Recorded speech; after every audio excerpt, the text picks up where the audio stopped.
Genesis chapter 22, and I read verses 1 and 2. And it came to pass after these things that God did tempt Abraham, and said unto him, Abraham. And he said, Behold, here I am. And he said, Take now thy son, thine only son Isaac, whom thou lovest, and get thee into the land of Moriah, and offer him there for a burnt offering upon one of the mountains which I will tell thee of. And our subject is learning from Abraham's faith. And the key word as we come into this first verse of the chapter is tempt. It came to pass after these things that God did tempt, or if you like, try Abraham. It is a trial, but it is a trial that not only tests, it also refines. And this great trial must come upon Abraham, the father of the faithful. It's about faith, this chapter. The faith of Abraham. Faith in God is against all human inclination. To put our faith in him. Fallen human beings, away from God, opposed to him, before conversion to God. Well, faith in God is foreign to us. The last thing we do. We trust ourselves, we trust other people, we trust gadgets and machines, trust plans and provisions, anything but God. Faith is unnatural for fallen human beings. But when God works in a heart and draws a soul to himself and makes him or her his child, then faith is given. The capacity to trust, to exercise faith in God. It's a gift from God, as the scripture tells us, and it comes with conversion. The gift of faith, even faith to believe, faith to seek, faith to yield to him, is something which is provided by God.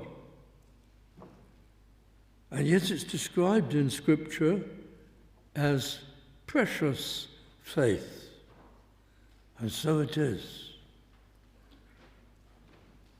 There are graces such as anticipation.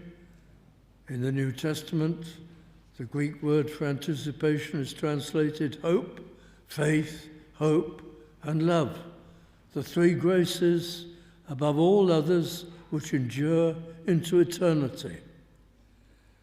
But faith, when you cross the threshold into eternity as someone saved by Christ, belonging to God, that faith is turned into a total and unwavering, unshakable trust which is part of you. You no longer voluntarily exercise it. It's wholly natural, spontaneous for you. An anticipation or hope of eternal blessing becomes sight because you enter into it and see it and savor it and enjoy it for all eternity, and love saturates you. But faith, though not the greatest of the three, is one of those big three. It's among the most precious graces you have, your faith.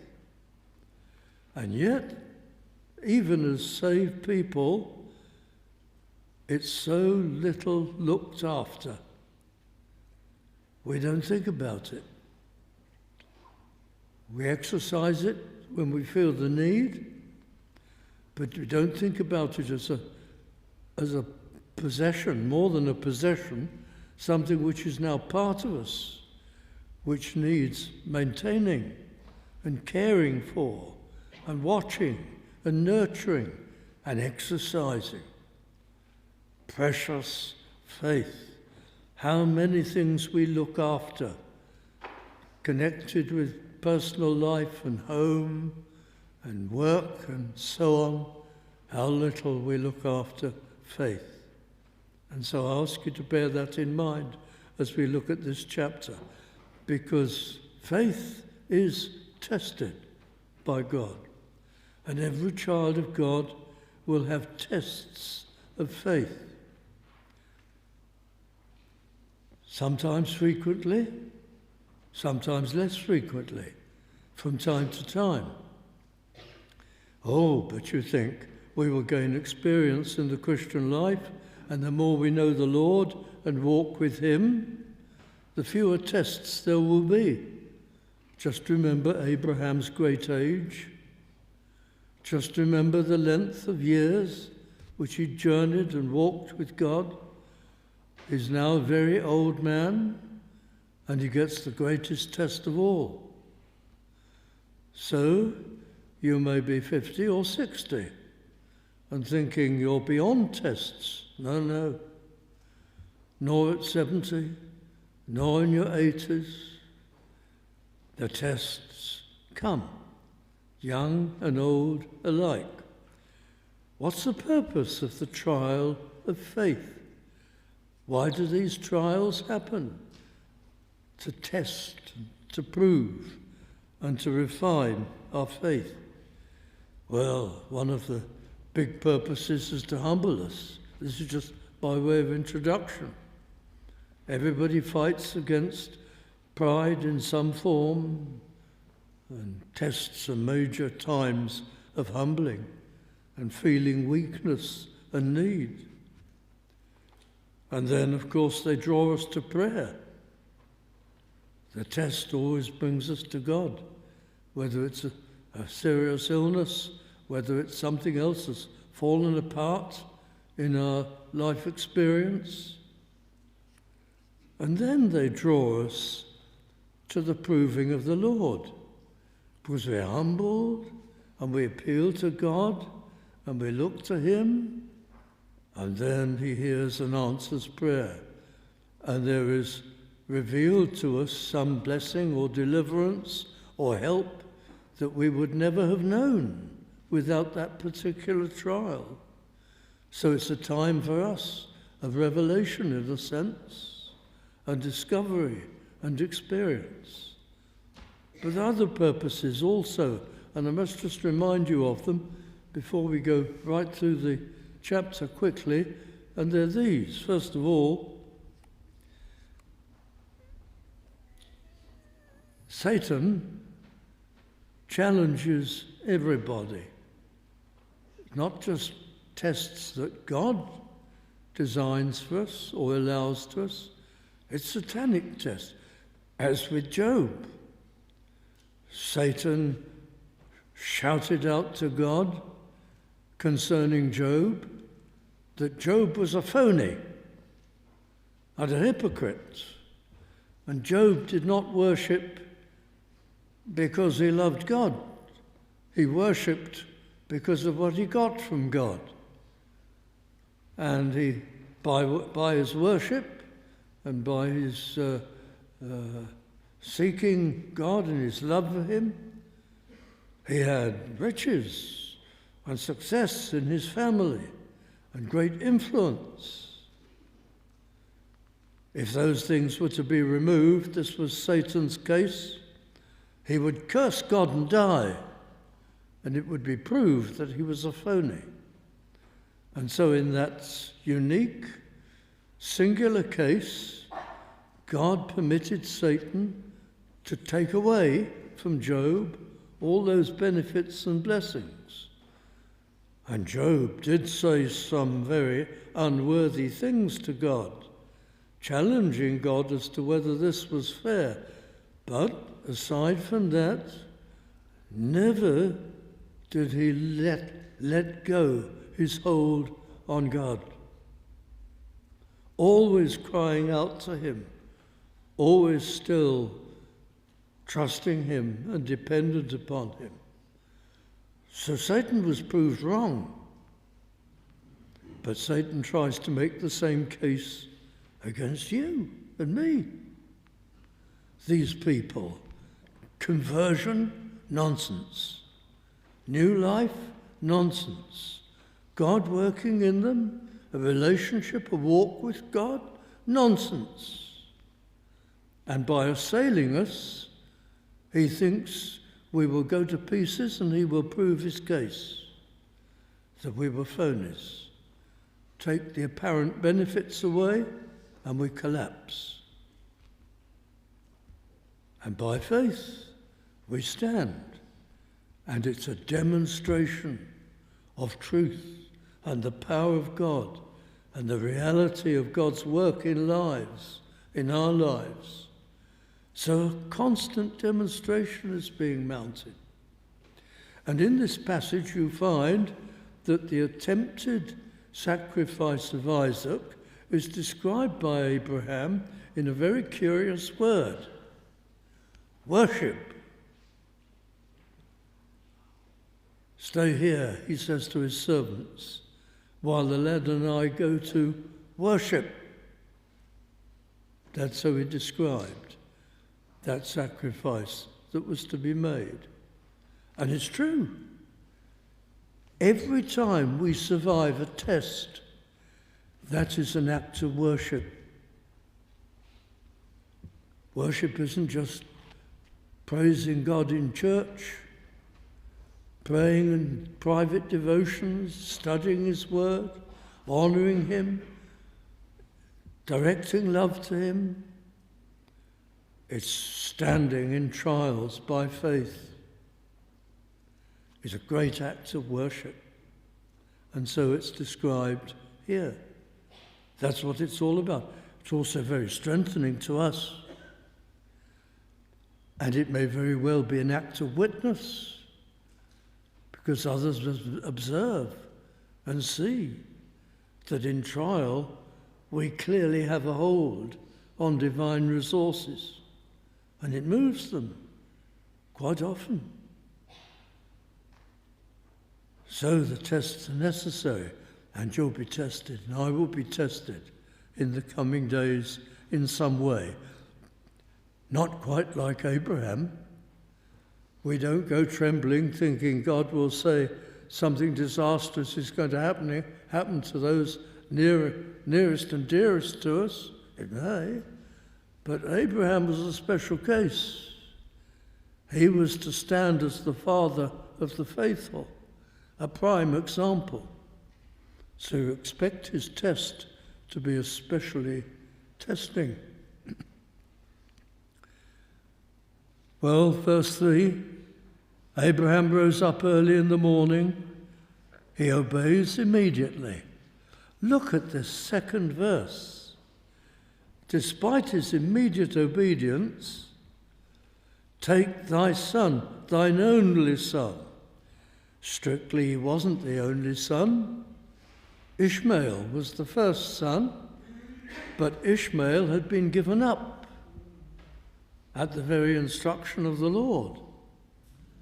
And so now Isaac is the only son, and he's the only son of Abraham and Sarah, and he's the only son of promise.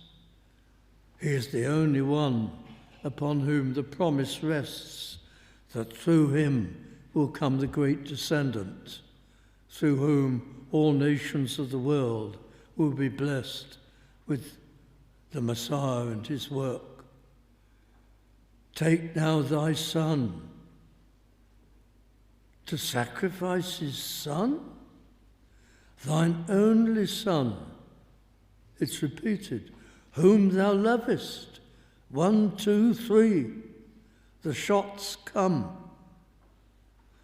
And get thee into the land of Moriah. 3 days' journey it proved to be.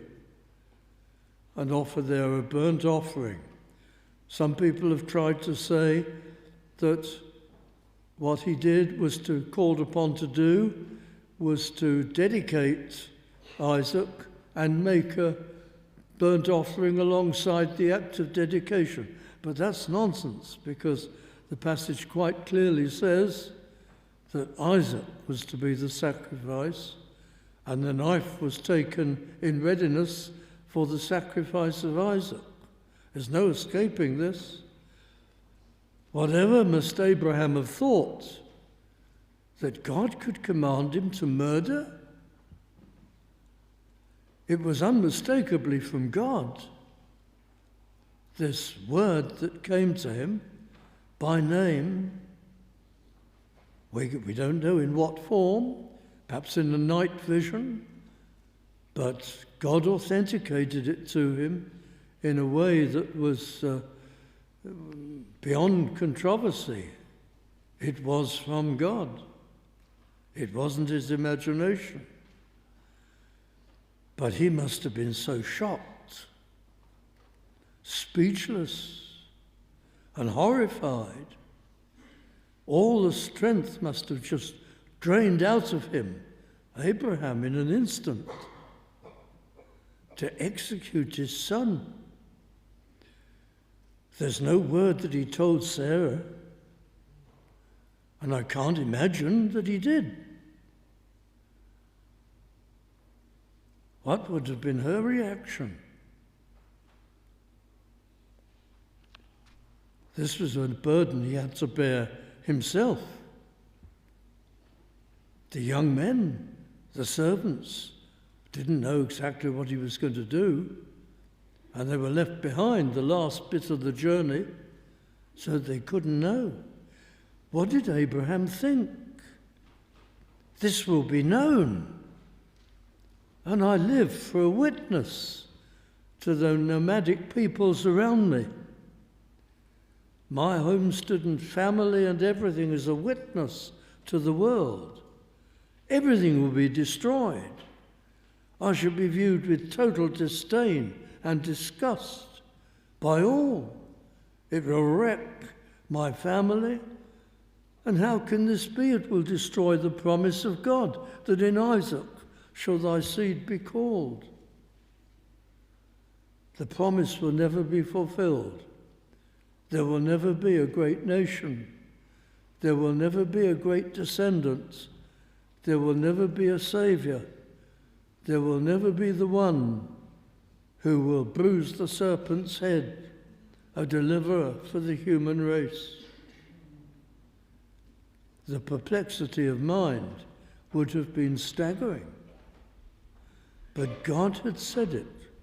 And in the letter to the Hebrews, there's a commentary for us on this, that Abraham supposed that God would raise him from the dead. And it was that conviction. Don't forget, Abraham was also a prophet. It was that conviction that enabled him to go ahead with this venture in obedience to the Lord. But he obeyed. The Apostle Paul has a wonderful term. He uses it twice in the letter to the Romans, at the beginning and at the end. And the term is the obedience of faith. If you believe in the Lord and you trust him, you will obey his every command. How will you know the commands? Well, never with an audible voice, never through a dream, never through direct communication from heaven to you, but through the word. Now all the commands of God come through the word. And if we have such a command, we obey it.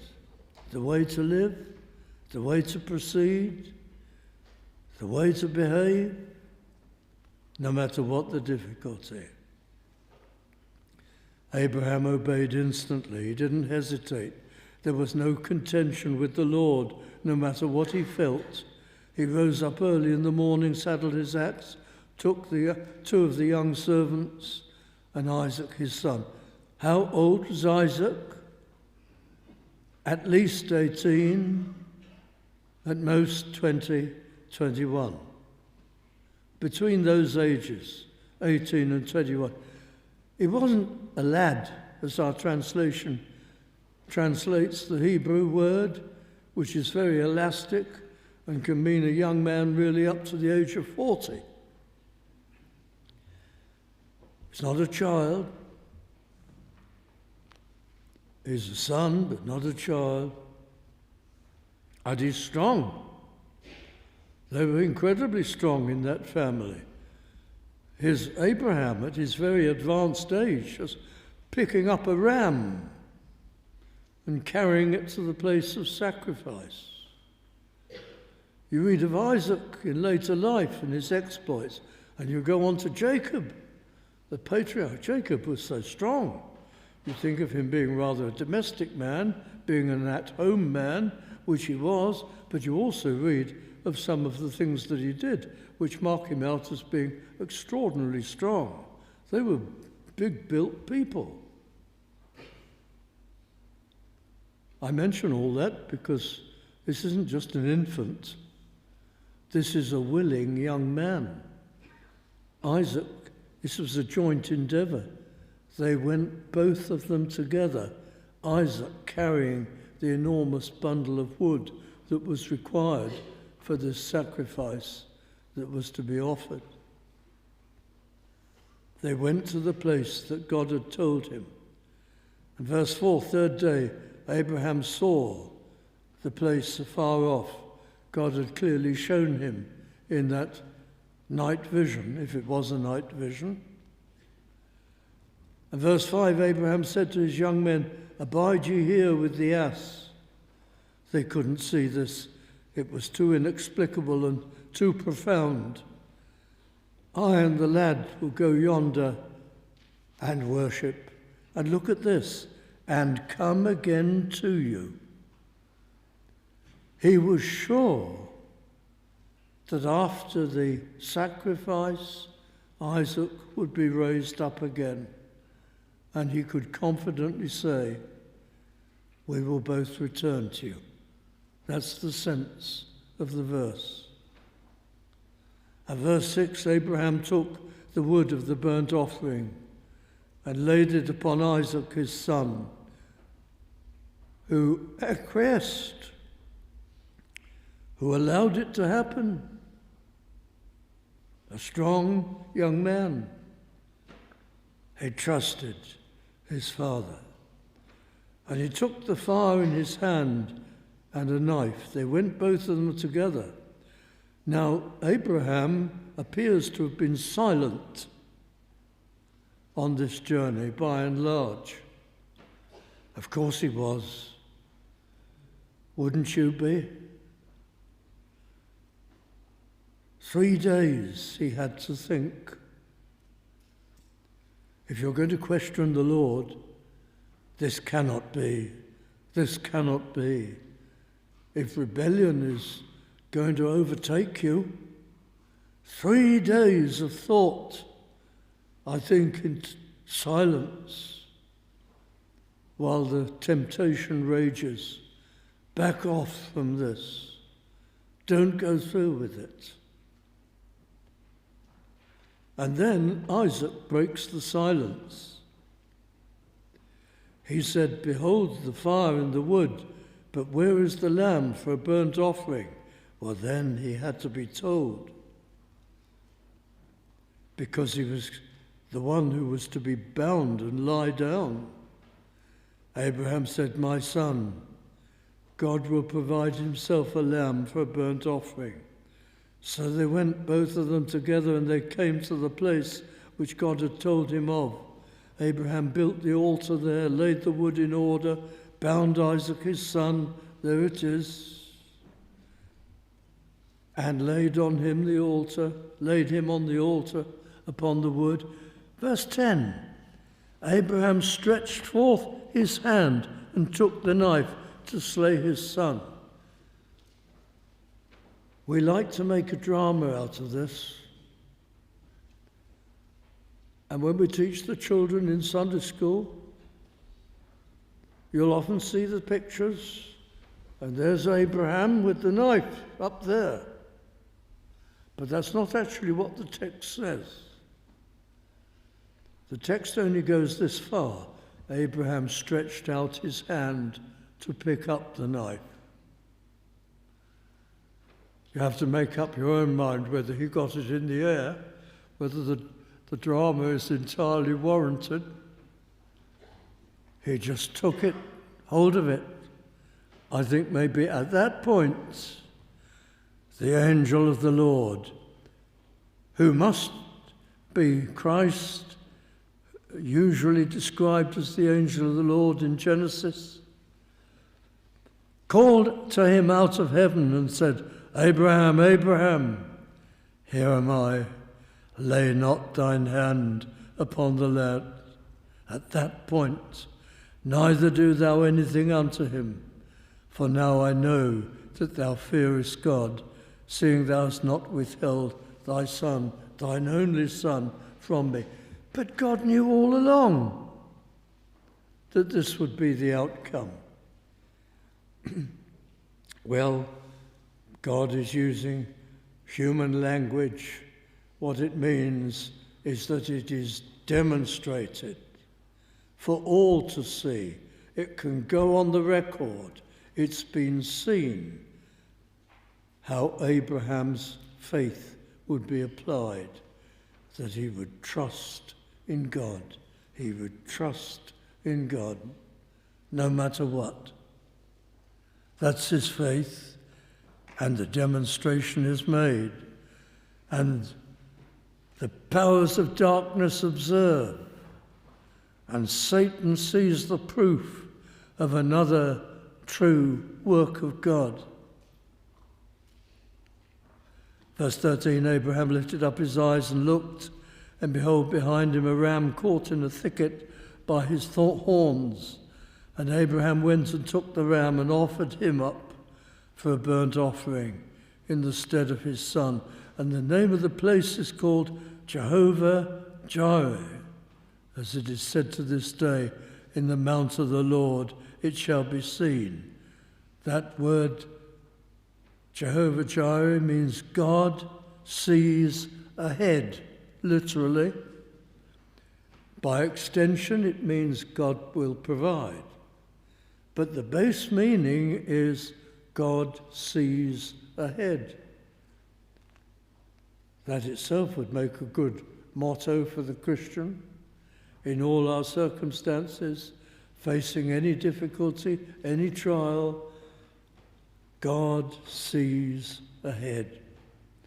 I think Newton had this very much in mind when he wrote that verse, "I know not what may soon betide, or how my wants shall be supplied, but Jesus knows and will provide." God sees ahead. In the mount of the Lord it shall be seen. And the angel called a second time and said, and our time is running short, but listen to this, "By myself have I sworn, saith the Lord." Just pause there. That is famous as the strongest oath in the whole of the Bible. By myself have I sworn, saith the Lord. This is the oath sworn to Abraham, which is referred to in the New Testament repeatedly. The oath made unto Abraham, here it is. You'll read about a covenant elsewhere. You'll read about the promises, but here's where you actually get the oath. By myself, God can do no more than swear by himself. And that oath of God, which is utterly unbreakable, the infallible God swearing by himself, the infallible God.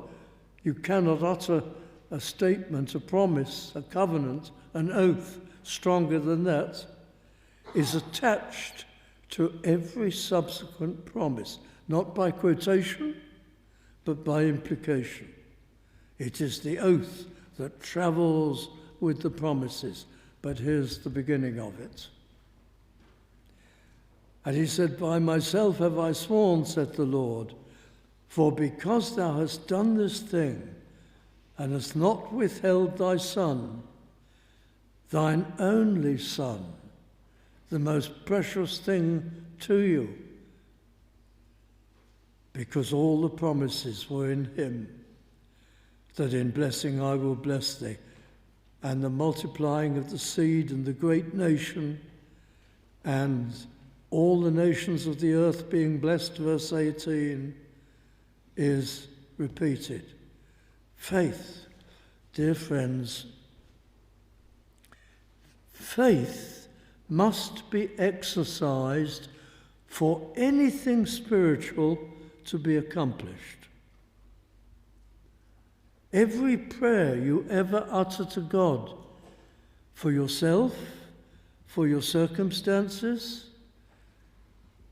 for some provision on behalf of your wife or your husband or your children or some colleague to whom you witness, or your Sunday school children or your church or the overseas workers, whoever, whatever, every prayer can only be answered if it is made in faith. Without faith, nothing can be done. Without faith on the part of someone, the Lord Jesus Christ could work no mighty miracles. And that stands today. Without faith. Where does this faith come from? You were given it. It is attached to you. It's part of you. You are entrusted with it. But you must exercise it. The faith will not earn anything. The faith itself will not be currency. It will not pay. It will not deserve. It will not earn. It is, as you know, the hand held out and grasping on the promises of God. It is called appropriating faith. If you don't have a hand to reach out to God, then your prayer can't be answered. So why don't we look after our faith? Why don't we ask ourselves daily, have I exercised faith today? Why don't we begin the day with an exercise of faith, like that at the beginning of the chapter, Abraham's response to the call of God, behold, here am I. Do you say that to the Lord? Here I am, Lord. Use me. Take me. I will be first and foremost for thee. Take my words, my speech, my reactions, my deportment. Help me, O Lord. I trust in thee. I yield to thee. Do you through the day ask yourself, have I acted by faith? Trusting him, the silent prayer, the emergency prayer. I go to buy something. Am I buying way over the top? Just for me? Have I prayed? Do I ask the Lord? Am I committed to him? Do I trust his word that I should lead a reasonable lifestyle? So many applications to this. Precious, precious faith. Keep it, friends. You know, I did a very foolish thing once.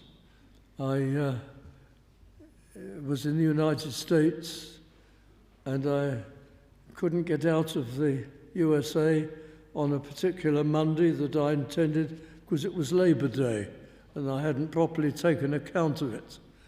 And the person who was hosting me said, look, I'll take you somewhere. and he took me to a car museum. Well, I won't tell you the whole story, but this was in Cleveland, of all places, and at the end of all these exhibits, there was an exhibition of European veteran cars. And suddenly I found myself face to face with a car that was exactly like one that my father owned. Well, I was shocked. I thought, what's this doing in a veteran car museum? You don't realise how the years pass when you grow old. And when I got home, I thought, I must look this up. So I went to on the internet and I looked up this model of car, and there was the story of one that had been found after 60 years in a garage and restored. Oh dear, you don't do that, do you, on Google? Because then when I went to look at a video message some days afterwards on YouTube, I found I was flooded with old cars that had been found in garages after 50 or 60 years. Well, that was long-winded, but don't let your faith be like that. Like some veteran car, they pull out of a garage, out of the old boy's death, and it's just covered in dust, and you wouldn't recognize it, and somebody restores it. Is that what our faith will look like when we get on the borderland of heaven? Not polished and shining and going and working and functioning, but just left under the dust. It's true of all of us, isn't it, so often, that we've acted and we've gone through the day, all the days, and faith, trust, hasn't really been exercised.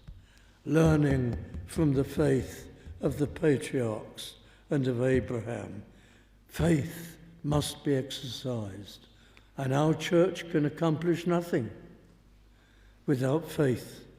That's why we love to see the prayer meetings filling up, people at prayer, people exercising, appropriating faith, appealing to the Lord in your personal life, for how your children turn out, how you manage, how you get through.